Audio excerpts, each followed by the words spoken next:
Hello! Did you know that nearly 10,000 people are diagnosed with some form of skin cancer every single day in the United States alone? I was shocked to learn that number this morning, and I've been diagnosed with skin cancer twice in the last 6 years and work as a cancer patient advocate. Now, I am neither a math doctor nor an oncologist, but both of those numbers seem too high to me. A healthy 30-year-old should not be getting skin cancer once, let alone twice in 6 years, and nearly 10,000 people should not be getting cancer every single day in America alone, let alone the rest of the world in which rates are rising. I'm clearly not the only person that believes these numbers are too high, as one, cancer is pretty insidious and seems to be universally hated, and two, today, May 1st, is the first day of Skin Cancer Awareness Month. But what does skin cancer awareness really mean? Does having a month help the average person prevent or treat skin cancer? How many types of skin cancer are there? Let's dig into this. According to the American Association of Dermatology and the Mayo Clinic, which is where I'm sourcing most of my stats and information for today, there are 3 common types of skin cancer, which are basal cell carcinoma, squamous cell carcinoma, and melanoma, and 3 rarer types of skin cancer, which are Merkel cell carcinoma, sebaceous cell carcinoma, and a very rare and hard to pronounce one that I'm just going to call DFSP. And while I'm not going to go too far into the diagnosis or treatment plan for each of those specific cancers, that's what dermatologists and oncologists at clinics are for, it is important to note that both of those sites said clearly skin cancer is not contagious, and yet that's still a bad pickup line even if you're in a committed relationship.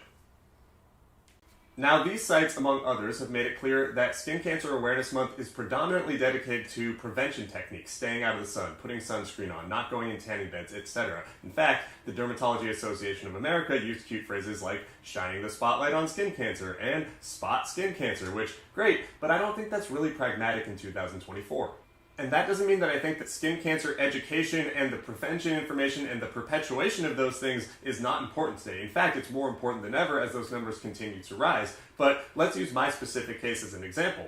I was careful with my skin my entire life. I wore sunscreen when I went out in the sun, and I generally wasn't overexposed.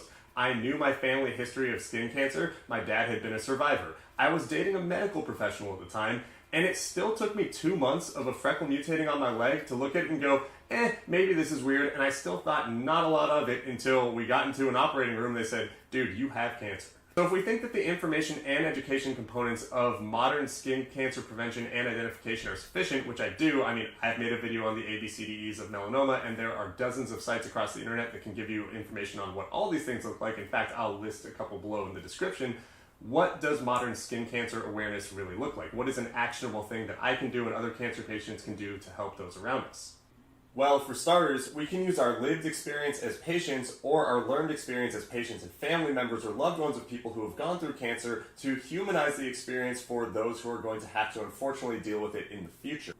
I was aware of the disease and what might contribute to it and or how I could prevent it, and it still didn't matter. And in fact, my lived experience and having talked with thousands of other patients is mostly going to confirm that it's luck, and the luck is when you catch it, not what you did to prevent it, because there are so many factors that we don't understand at this point in time. Not to say that wearing sunscreen and staying out of the sun isn't important in the battle against skin cancer, but no one can prepare you for hearing the words, "you have cancer." And by the time you get there, the education and awareness that matters is how to deal with this disease in a humanistic sense, how to prepare yourself for the atrocities of the mental health issues that go with cancer, how to prepare your family and your friends and your partner and your loved ones about how to talk to you while you're dealing with this. When you're diagnosed with cancer, you get handed a pamphlet that describes the side effects and symptoms you might go through, but no one tells you what it's like to really experience that as a person in the real world and how to navigate that. No pamphlet can tell you what it's like to be in fight or flight for years on end in some cases. Those same family members, friends, parents, loved ones, siblings, partners who have a hard time talking to you through your diagnosis and treatment, it's not because you suddenly became difficult to talk to. You might have been to begin with, and cancer does mess with you a little bit, but the reality is that they're scared too. There's not enough education and awareness about how to deal with cancer from a caretaker perspective, from a partner perspective.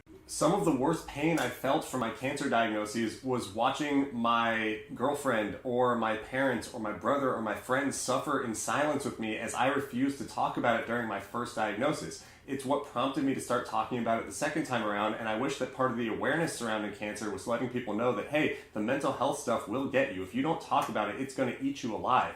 And so now I share my experience so it can act as kind of a gateway for me to heal, but also for others to see that as an example and adapt their behavior, hopefully, if they find themselves in a shitty situation. Just to be clear, my experience and yours are not going to be one-to-one. Everyone's situation and needs are different, but I am pretty confident, having experienced it myself and talked with many, many other patients, that expression is necessary in this. It doesn't matter if you're expressing it to yourself in a journal, or a therapist, or to your friends, or to a support group. Just make sure that you're not repressing your emotions. I know for sure that stress is damaging to every part of the human experience, but it also definitely contributes to cancer and making things worse when you're in the thick of it. So please, please, please, talk about it, whether you're the patient or you're the loved one of a patient. Make sure they are expressing themselves. Make sure you are expressing yourself. Also, very important note for the updated modern cancer awareness regime. Cancer patients are not brave by default. Doing treatment is what you have to do. No one's turning it down. So let's not start with "you're so brave." Sometimes we're scared and we want to talk about it. Because again, cancer awareness is sharing the experience we're going through and hoping that people who care about us will learn to help us, but also other people who may not even know us personally can learn from it and help pass that information along to others. Cancer is a harrowing experience, and there are no rules or qualifications about how you get there, but at the end of it, it is a human experience. Like I said, nearly 10,000 people per day get skin cancer in America, and more than half the population of the world will get cancer at some point in their lives. We have to talk about this more.